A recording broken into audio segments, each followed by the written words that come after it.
So, you're a life coach and you want to make more money. Well, then this video is for you. We all win when we all win. We all win when we all win.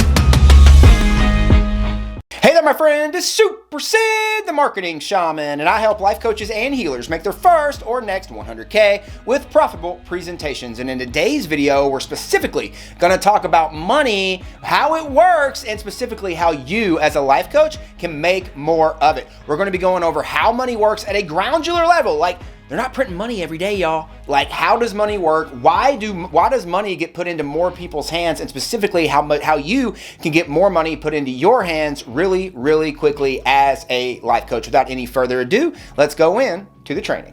Hey there, my friend. It's Super Sid again, and I'm super excited to be here with you because we are going to be talking about an important topic today. And that topic is money.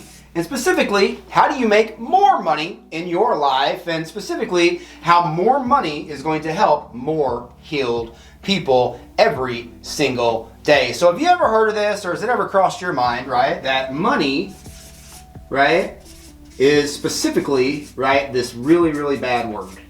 And a lot of people are going to say evil. Have you ever heard, thought, or believed that money is evil? It is the root of all evil.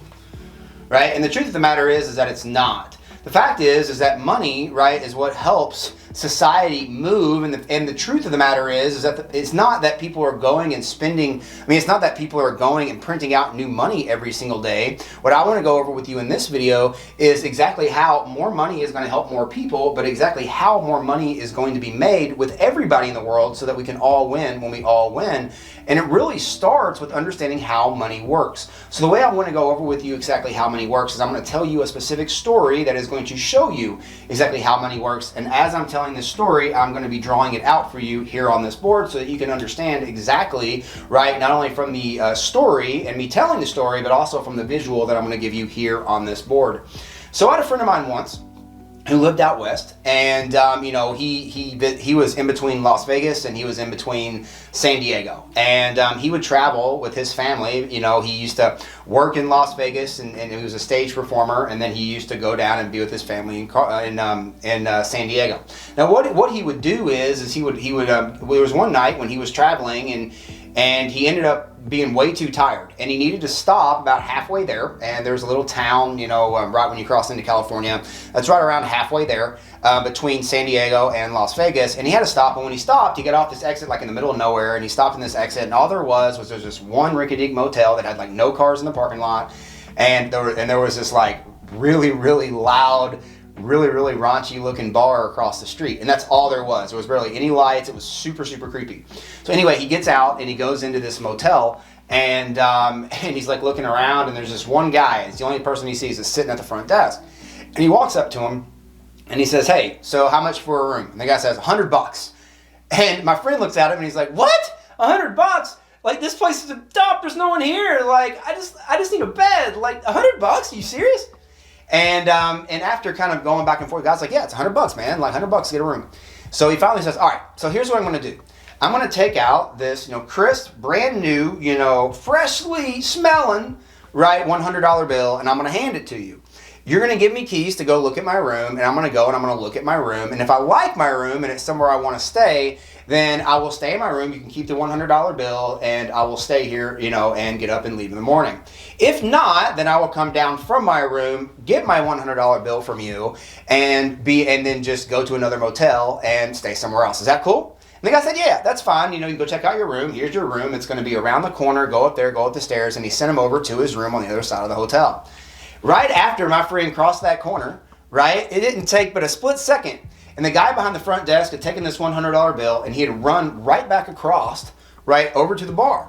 And when he ran over to the bar, he ran over to the bartender, and he told the bartender, he said, "Hey, man, I just got this $100, and I wanted to pay you back, right, for my bar tab that I had here last week. Thank you so much for letting me have a tab. I really appreciate it." "Oh, no problem, man. Thank you so much for paying me." So bartender takes that $100 bill, right? So my friend, right, starts right here with the $100 bill, right?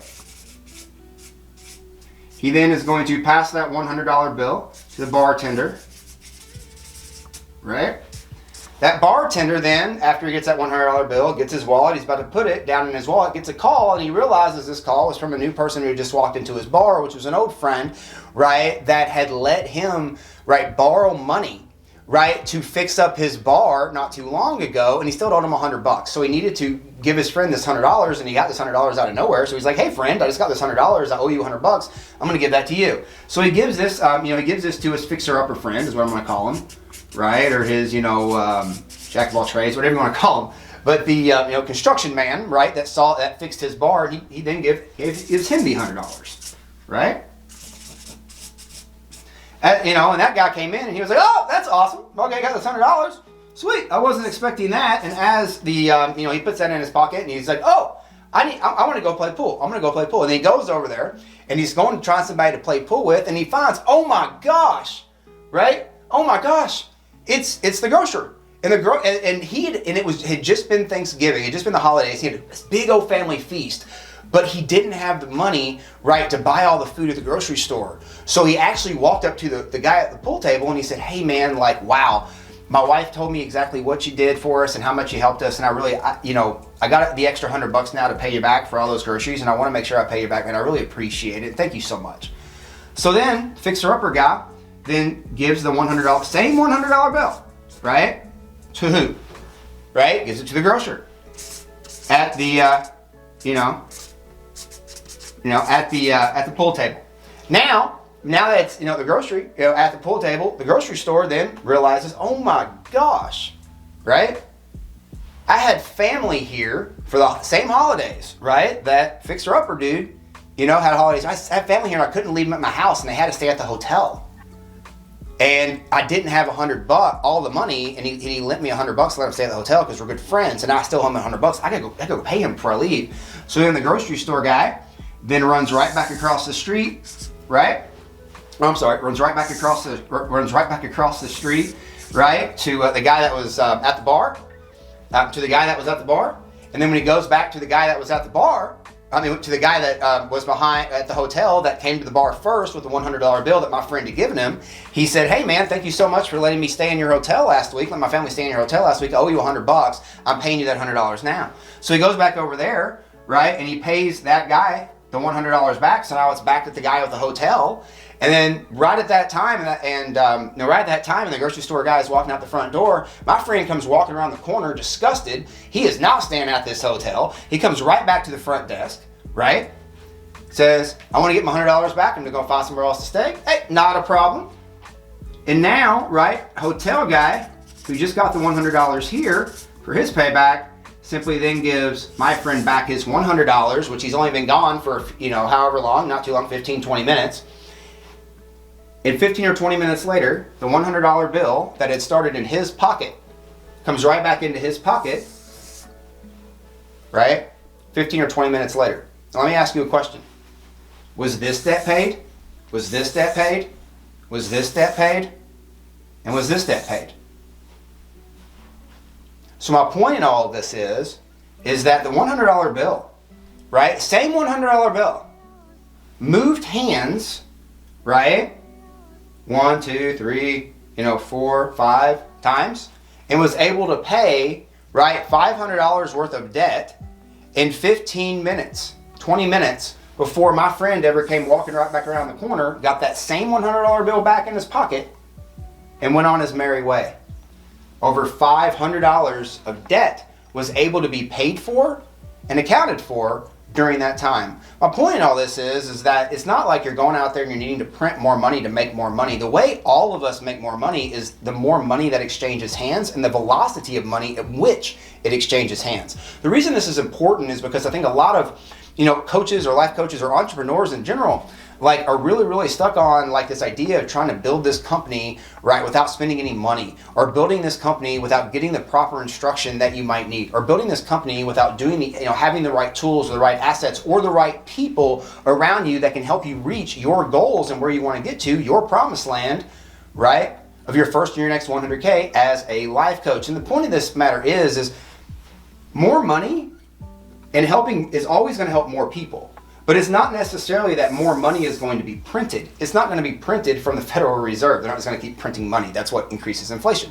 What they're going to be doing, what we're going to be doing is think about it. When the economy is not good, what's not happening? People aren't buying anything, right? So think about in 2008 when the mortgage, if you can, I can barely remember that. But think about, back in 2008, when the mortgages, went down and the economy froze up, what happened? Well, what happened is people stopped spending money. Money stopped being exchanged at as nearly of a fast rate as it was before. Because that happened, less and less people had money and more people lost jobs. It had nothing to do with anybody making more money. Everybody was losing money. It had everything to do with the velocity of which money was being, transferred and exchanged. So what we want to make sure that we understand is that more money is always going to help more people, because that means that more people are going to then touch money, be able to use money, and then that money is going to be moving faster and faster and faster, meaning more and more people are going to touch it, including you. Right? Are going to continue touching it more and more and more opportunities are going to happen, and guess what? We all win when we all win when it comes to making more money together. So what I really want you to look at in regards to this, and what I really want you to take in regards to this video, is understanding how money works, but getting this idea, if you've ever had the idea that money is evil. Money is not evil. It's nothing more, right, than something to exchange for a service being done. And the way we want to look at money is nothing more than energy and a resource that we use to then get more energy, or right, to get help with a product or a service ourselves. So we don't want to make sure that we don't get money and hoard it, right? Because if we start getting money and packing it under the mattress, not saying don't spend every dime you have, but what I'm saying is all your money should be working for you. You don't just want money sitting underneath the mattress or sitting in a savings account. You want your money working for you. And one of the things I really want to make sure that you understand is by going out there and getting the proper tools and the proper things and around the proper people, you are not only going to start making a lot more money, you're going to start helping a lot more people, and that all comes together. Because the more money you make means the more people you're helping. The more people you're helping typically means the more money you're making. Are you a life coach or healer who's looking to make your first or next 6 figures as a life coach or healer? Well, then I got a free gift for you called my 100K Life Coach Launch Guide, and you can grab that 100K Life Coach Launch Guide right now in the description. Just click down here in the description and you can grab this 100K Life Coach Launch Guide, which is going to be a 22-page guide showing you how you can go out there and become a life coach and make 6 figures as a life coach following our very simple 3-step system. Make sure to click that link down there in the description and grab your free copy of that 100K Life Coach Launch Guide right now. And don't forget, we all win when we all win. I choose to win today, and I hope you choose to win by clicking down there below and grabbing your free copy of this 100K Life Coach Launch Guide right now. We'll see you in the next video.